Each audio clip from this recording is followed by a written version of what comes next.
जोहार, नमस्कार। मैं हूं आनंद कुमार और आप देख रहे हैं जनमन की बात। आज बात करेंगे हेमंत सोरेन की खतियानी जोहार यात्रा की। क्या है खतियानी जोहार यात्रा, क्या इसके निहितार्थ होंगे और क्या इसका उद्देश्य है और क्या इसका लक्ष्य है, जानेंगे इसके बारे में। तो राहुल गांधी भारत जोड़ो यात्रा पर हैं। कन्याकुमारी से कश्मीर तक राहुल गांधी की 5 महीने की भारत जोड़ो यात्रा हाल के सालों में ये सबसे लंबी यात्रा है जो कोई राजनेता कर रहा है।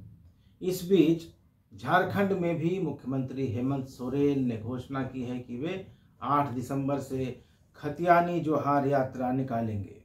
शुरुआत गढ़वा से होगी। हेमंत सोरेन सरकार या उनके नेतृत्व वाली यूपीए सरकार 29 दिसंबर को अपने 3 साल का कार्यकाल पूरा करेगी।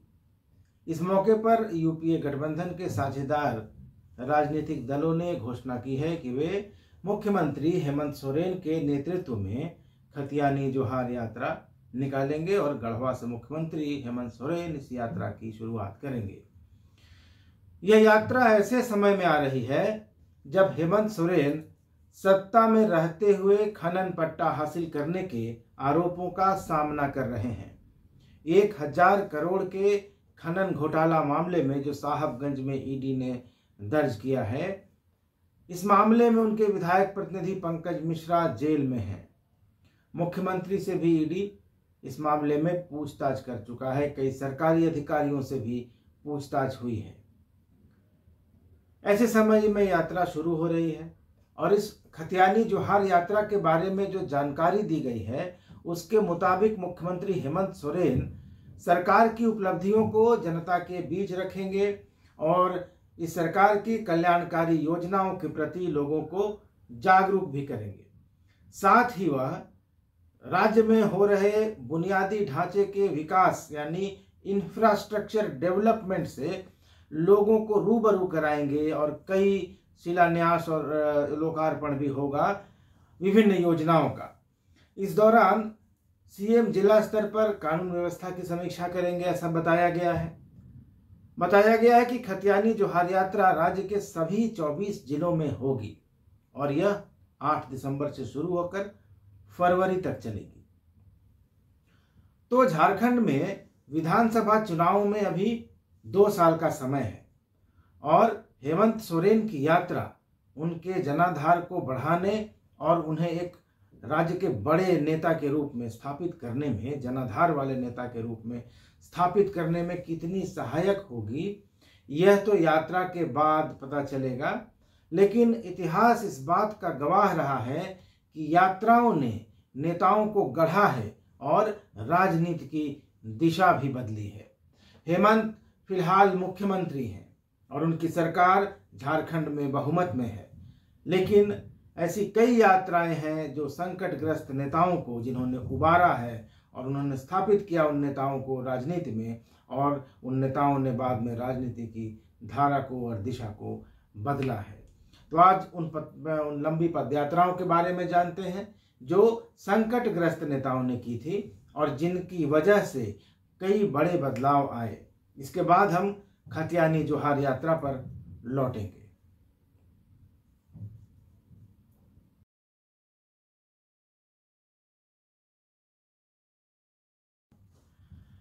लाल कृष्ण आडवाणी की रथ यात्रा को भला कौन भूल सकता है।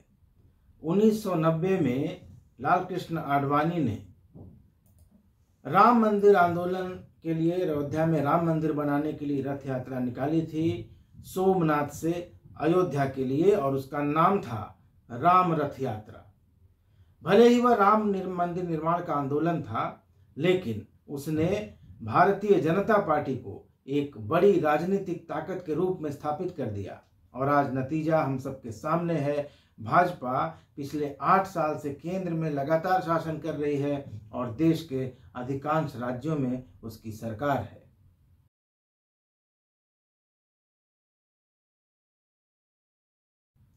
ऐसी ही एक यात्रा निकाली थी 1983 में चंद्रशेखर ने। समाजवादी नेता चंद्रशेखर ने 1983 में राहुल गांधी की दादी, जो अभी भारत जोड़ो यात्रा पर है, राहुल गांधी उनकी दादी, और तत्कालीन प्रधानमंत्री इंदिरा गांधी के खिलाफ 4200 किलोमीटर की भारत यात्रा की थी। इंदिरा गांधी 3 साल पहले चंद्रशेखर की पार्टी यानी जनता पार्टी को हराकर सत्ता में लौटी थी। चंद्रशेखर लोगों का विश्वास वापस जीतना चाहते थे। कन्याकुमारी से दिल्ली तक की अपने 4 महीने की यात्रा के अंत में वह राष्ट्रीय राजनीति के केंद्र में आ गए। 7 साल बाद वह भारत के प्रधानमंत्री बनने में सफल रहे, हालांकि वह कार्यकाल बहुत छोटा था।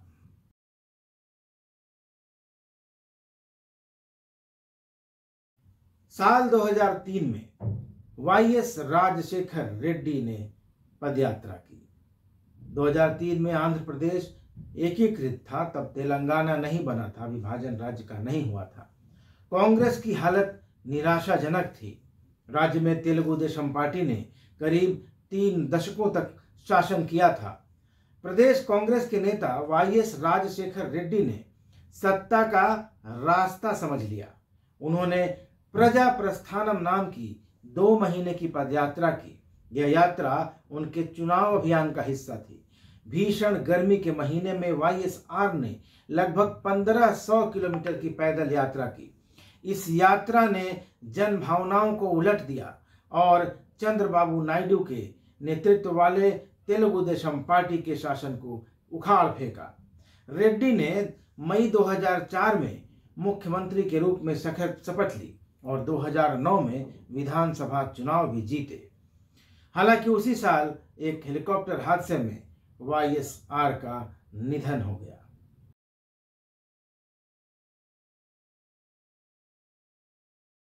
आंध्र प्रदेश में ही 2014 में चंद्रबाबू नायडू ने पदयात्रा निकाली।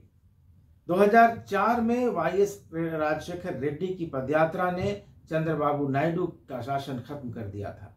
उसके बाद 2009 के चुनाव में भी चंद्रबाबू नायडू को हार का सामना करना पड़ा था, लेकिन उसके बाद टीडीपी नेता नायडू ने भी 2013 में वही रणनीति अपनाई।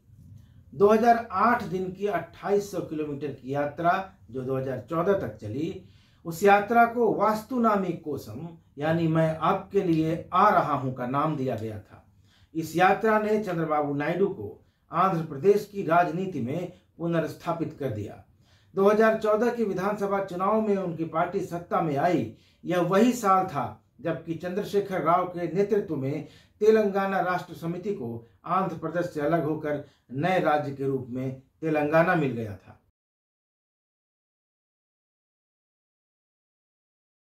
– 2017 में वाईएस जगनमोहन रेड्डी की पदयात्रा। जगनमोहन रेड्डी ने अपने पिता वाईएस राजशेखर रेड्डी के निधन के बाद लोगों से मिलने और उन्हें सांत्वना देने के लिए आंध्र प्रदेश का दौरा शुरू किया। जगनमोहन रेड्डी और कांग्रेस के बीच काफी खटास थी। इसके बाद उन्होंने कांग्रेस छोड़ दी और 2011 में अपनी खुद की पार्टी वाईएसआर कांग्रेस बनाई। साल 2012 में जब कांग्रेस केंद्र सरकार में सत्ता में थी तो जगनमोहन रेड्डी को भ्रष्टाचार के आरोपों में गिरफ्तार किया गया था। 2014 के चुनाव में जगनमोहन रेड्डी की पार्टी चुनाव में हार गई, लेकिन वह नेता प्रतिपक्ष बन गए।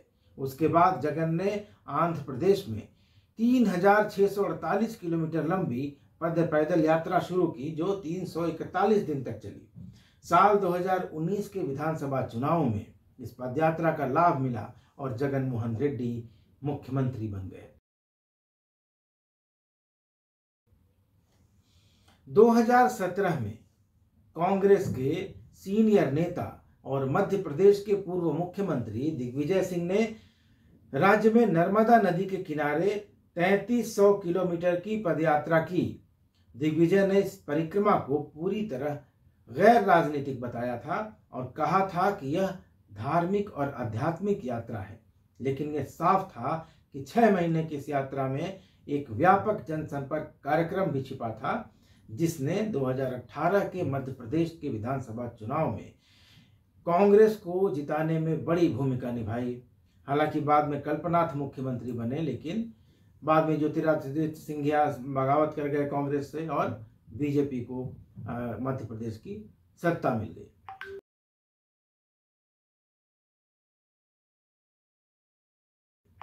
तो लौटते हैं एक बार फिर खतियानी जोहार यात्रा की तरफ। हेमंत सोरेन की खतियानी जोहार यात्रा का मुख्य उद्देश्य भाजपा की ओर से सरकार के खिलाफ चलाए जा रहे अभियान का जवाब देना है। खतियानी जोहार यात्रा के दौरान जनसभाओं का भी आयोजन होगा और निशाने पर रहेगी भारतीय जनता पार्टी। मुख्यमंत्री हेमंत सोरेन पहले ही अपनी सरकार के खिलाफ साजिश होने की बात कहकर हर मोर्चे पर लड़ाई लड़ते दिखाई दे रहे हैं। इस यात्रा को खतियानी जोहार यात्रा का नाम इसलिए दिया गया है क्योंकि यह 1932 के भूमि रिकॉर्ड यानी खतियान के आधार पर सरकार की नई अधिवास यानी डोमिसाइल और नियोजन नीति के साथ साथ ओबीसी के लिए 27% आरक्षण, पुरानी पेंशन योजना, किसानों के लिए ऋण माफी योजना और फसल राहत योजना जैसी अन्य उपलब्धियों के जश्न के रूप में मनाया जाएगा। इस यात्रा को 1932 के खतियान आधारित नियोजन और अधिवास नीति लाकर हेमंत सोरेन झारखंड के आदिवासी मूलवासियों के एक बड़े वर्ग का समर्थन हासिल करने में सफल रहे हैं। चारों तरफ अब ये माना जाने लगा है कि हेमंत सोरेन ही यहाँ के मूलवासी और आदिवासियों के सच्चे हितैषी हैं और इसके साथ ही वह भाजपा के आरोपों का भी आत्मविश्वास के साथ जवाब दे रहे हैं। हालांकि भाजपा भी आक्रामक है और उसने राज्य सरकार पर भ्रष्टाचार का आरोप लगाते हुए प्रखंड और जिला मुख्यालयों पर धरना प्रदर्शन का पिछले दिनों आयोजन किया था और वो लगातार सरकार को घेरने की रणनीति बना रही है। लेकिन जिस तरह ईडी की जांच की आंच रघुवर दास के नेतृत्व वाली पिछली भाजपा सरकार की ओर जाती है, वैसे में भाजपा नेताओं के लिए मनी लॉन्ड्रिंग और खनन घोटाले में आरोपी बनाई गई आईएएस अधिकारी पूजा सिंघल और प्रेम प्रकाश और अमित अग्रवाल जैसे पावर ब्रोकर्स और बिचौलियों के बारे में कुछ भी बोलना भारी पड़ रहा है, क्योंकि जिस मनरेगा घोटाले में पूजा सिंघल आरोपी हैं और जेल में हैं वह रघुवर दास के सरकार के समय का ही है। इसके अलावा प्रेम प्रकाश और अमित अग्रवाल जैसे लोग पिछली सरकार के समय से ही प्रभावी हैं और कई ठेका टेंडर और सप्लाई में उनका नाम आया, ट्रांसफर पोस्टिंग में उनका नाम आता रहा। निर्दलीय विधायक और रघुवर दास सरकार में मंत्री रहे सरयू राय ने पिछले दिनों तस्वीरों और वीडियो के साथ आरोप लगाया था कि प्रेम प्रकाश ने अपने दोस्त पुनीत भार्गव के नाम से एक इनोवा गाड़ी खरीद कर रघुवर दास को दी थी, जिस पर वो हाल हाल तक सवारी करते रहे थे। इन सब आरोपों का जवाब भाजपा नेताओं के पास नहीं है। वो सिर्फ हेमंत सरकार पर भ्रष्टाचार के आरोप लगाते हैं, पर रघुवर दास सरकार के समय या उनकी सरकार के समय जब बात आती है तो वो चुप्पी साध जाते हैं।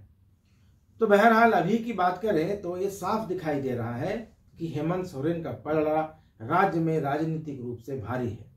1932 का खतियान लागू करने के उनके फैसले ने उनकी लोकप्रियता में काफी इजाफा किया है।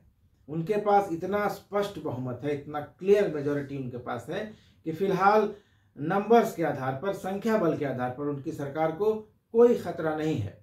मुख्यमंत्री हेमंत सोरेन ने पहले भी कई राजनीतिक यात्राएं की हैं। 2019 के विधानसभा चुनाव के पहले भी उन्होंने पूरे झारखंड में संघर्ष यात्रा निकाली थी। इसका नतीजा ये हुआ था कि 2019 के चुनाव में उनकी पार्टी और उनके गठबंधन को स्पष्ट बहुमत मिला और वो सत्ता में आ गए। हालांकि तब मुख्यमंत्री रहे रघुवर दास ने भी जन आशीर्वाद यात्रा निकाली थी और उन्हें उम्मीद थी कि उनकी उपलब्धियों और केंद्र और राज्य के डबल इंजन वाली सरकार की उपलब्धियों से जनता प्रभावित होगी, उनको वोट करेगी। पर हेमंत इस मुकाबले में सफल रहे, उनकी जनसंघर्ष यात्रा सफल रही और वे सत्ता में आ गए। इस बार भी हेमंत को कुछ वैसा ही करिश्मा होने की उम्मीद है। अब इसको देखना दिलचस्प होगा कि आगे इस यात्रा से यूपीए को और हेमंत सोरेन को क्या फायदा मिलता है। तब तक बने रहिए मेरे यानी आनंद कुमार के साथ और देखते रहिए जनमन की बात। धन्यवाद, नमस्कार।